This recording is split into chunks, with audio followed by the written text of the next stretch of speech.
किसी ने सही कहा है, कुछ चाहिए तो पहले देना सीखो।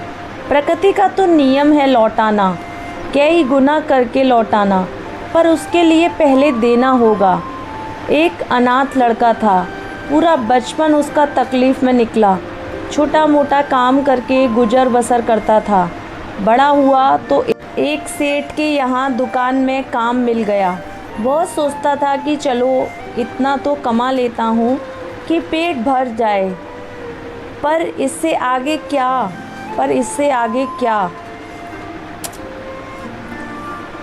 एक छोटा सा गांव था, वही एक लड़का था जिसका नाम था आरव।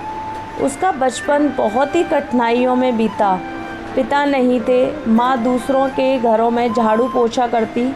खाने के लिए कभी पूरा पेट नहीं भरता था, लेकिन माँ रोज़ एक बात कहती, बेटा जो भी पास हो थोड़ा दूसरों में बांट लिया कर, ईश्वर देखता है सब कुछ।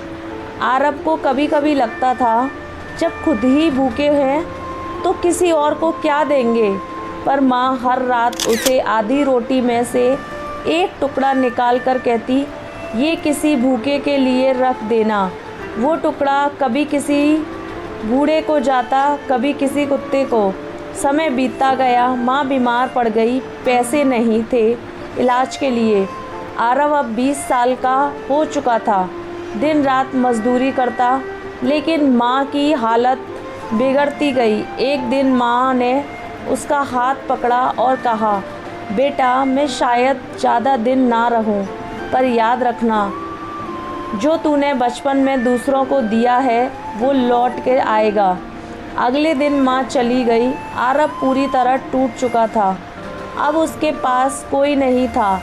गांव भी छोड़ दिया उसने, शहर चला गया। दिमाग तेज़ था पर किस्मत थकी हुई थी, फिर भी वो मेहनत करता। एक होटल में वेटर की नौकरी मिल गई।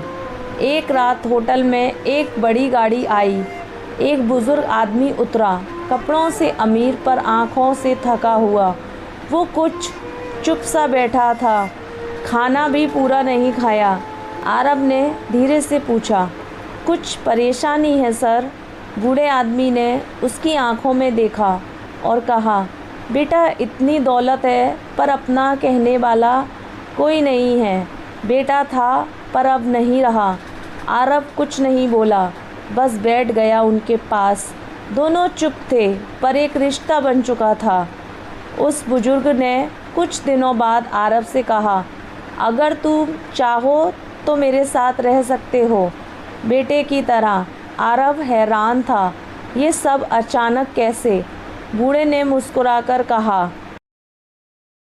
पता नहीं क्यों, पर तेरी आंखों में वही अपनापन है जो मेरे बेटे की आंखों में था।